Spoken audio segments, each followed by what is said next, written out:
ግማሾቻችሁ ኦሮሞንን፣ አማራንን፣ ወላይታንን፣ ጉራጌንን የወላይታ የጉራጌ ጠበቃንን ትላላችሁ። ወላይታና ጉራጌ ግን አዲስ አበባ ውስጥ ዳቦና ሻይ መብላት አይችልም። የእናንተ ጥብቅና የእናንተን ኪስ ለመሙላት ነው እንጂ ለህዝቡ አይደለም። እሱን አንስተነጋገራለን። ፕሮፌሽናሊ ፓሽኔት ሆናችሁ ከተማውን እየመራችሁ ነው ወይ አይደለም?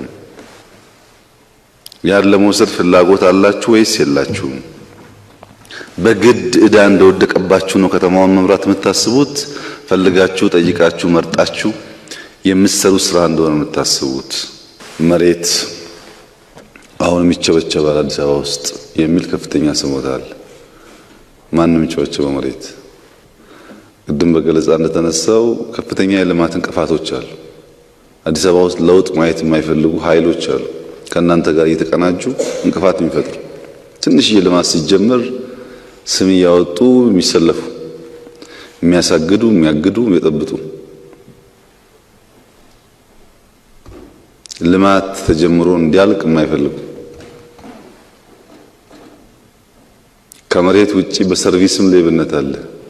አዲስ አበባ ውስጥ ለመኖር ሳይሆን ሰው ሲሞትበት ለማስቀበርም ጉቦ የሚከፍልበት ከተማ ነው። ማስቀበሪያውም ጣጣ ነው እንኳን መኖር ቀርቶ።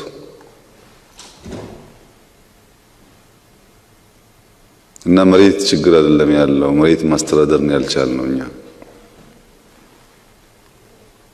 በእናንተው መሬት በእናንተው ባንክ ሀብት የፈጠሩ ሰዎች ዩቲዩብ እየቀለቡ አጀንዳ እየፈጠሩ የሚረብሹበት፣ ሌብነታቸውና ሀብታቸው እንዲደበቅ ህዝቡን የሚያምሱበት፣ ምስኪኑ ድሃ ደግሞ የሚሰቃይበት ከተማ ነው።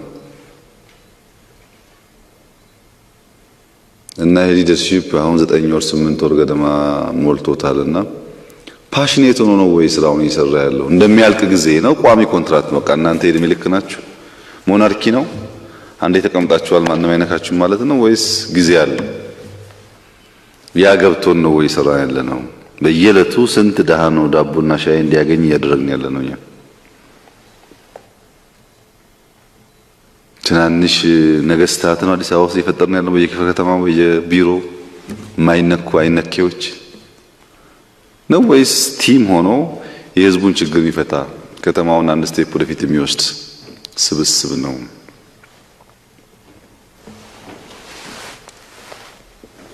ገንዘብ የሌለው ሰው እናንተን አግኝቶ ችግሩን ተናግሮ ሊገለገል ይችላል ወይ? በጣም ብዙ የሚያሳዝኑት ታሪኮች ይሰማሉ አዲስ አበባ ውስጥ። ይችላሉ ሰዎች እናንተን ማግኘት? ሀብታም እናንተን ለማግኘት አይቸገርም፣ ደውሎ ይጠራቸዋል፣ በግ ያመጣላቸዋል። ድሃ ግን ተሰቃይቷል፣ አክሰስ የለውም። እዚህ ያለ የካቢኔ አባል ነው ጠያቂ እንካ ምራ አዲስ አበባን የሚያክል ከተማ ሀብታም ሰፊ ህዝብ ያለበት ስራ ተብሎ ጆሮ ቢሰጠው ለሐሜትና ለመቧደን መከራውን የሚበላው ካቢኔ ነው። እና ይሄ ገብቶን ነው ወይ እየሰራን ያለ ነው? ኮንሲስተንሲ የሚባል ነገር ስታውቃላችሁ ወይ? ለምሳሌ ጽዳት በየወሩ ካል ጠቅላይ ሚኒስትር 2 ቀን ከታየ እሱ ከሌለ ጽዳት ይቀጥላል ወይስ ይቆማል? አለ ጽዳት የሚባል ነገር ሁሌ ልምምድ ነው።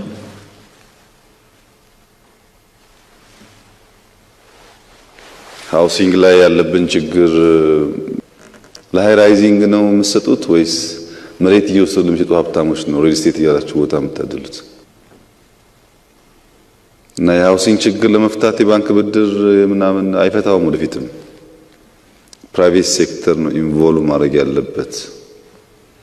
ለዛ ምቹ ነገር እየተፈጠረ ነው ወይ? ፕሮጀክቶች ፕሮፐርሊ ፎሎ እናደርጋለን ወይ?